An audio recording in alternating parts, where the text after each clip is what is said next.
museums dealing with a variety of arts and sciences.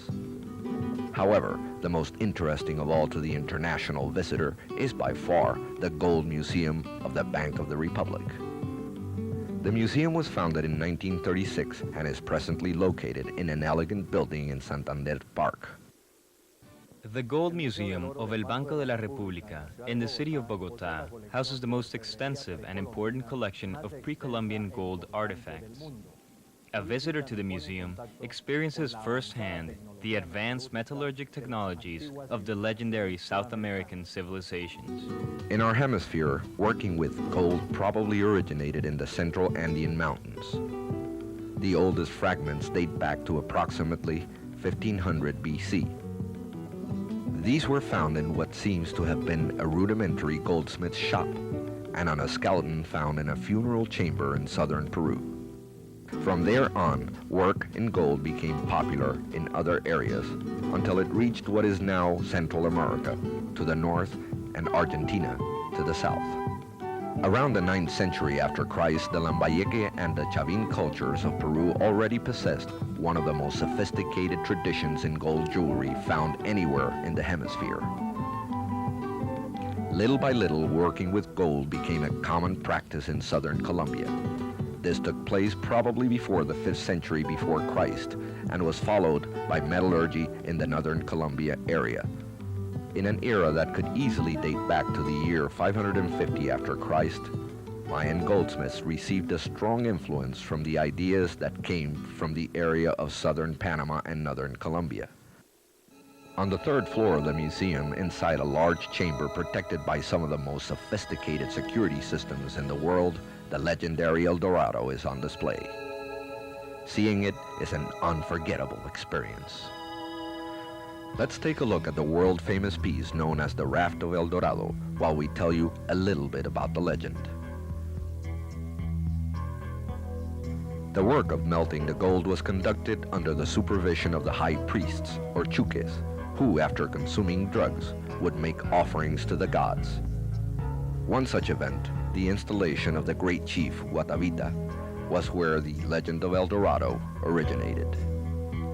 When the heir to the throne of Guatavita completed his difficult period of training, he would set off on a raft made of rattan accompanied by several high priests to make offerings on the lake of Guatavita.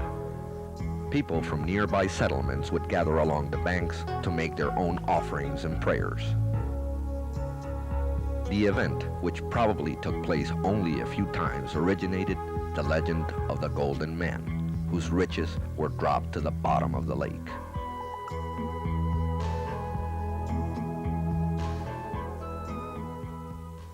The following are a number of pieces from different cultures and tribes of Colombia. This mask is from the Calima region, located in the eastern mountain range in what is known today as the Cauca Valley. The culture developed between the years 500 to 1000 AD. This type vessel, known as a poporo, is the representation of a jaguar. The vessels were used to store powdered lime that the ancient ancestors mixed with coca leaves. During the 16th century, most of the area that is known today as Tolima was occupied by the Pijaos tribe, a group that probably originated in the Caribbean. Their work in gold consisted of pendants of anthropomorphous-like figures with their tails in the shape of a half-moon. Then there are the figures that some identify as pre-Columbian airplanes. They are from the Tolima culture in the shape of fish and birds. This vessel of the Quimbaya culture is reminiscent of a character right out of a science fiction novel. It displays highly developed technology in metallurgy and a refined design used for artifacts of daily use or ceremonial purpose. The richness and splendor of the gold collection in the Bank of the Republic in Bogotá deserves more than just one visit. Logical paradise, astonishing pre-Columbian ruins, appealing colonial cities, rich folklore, and a wealth of handicrafts, beach and sea, jungle, and modern urban centers. Colombia, much more than you imagined. Colombia, your new destination.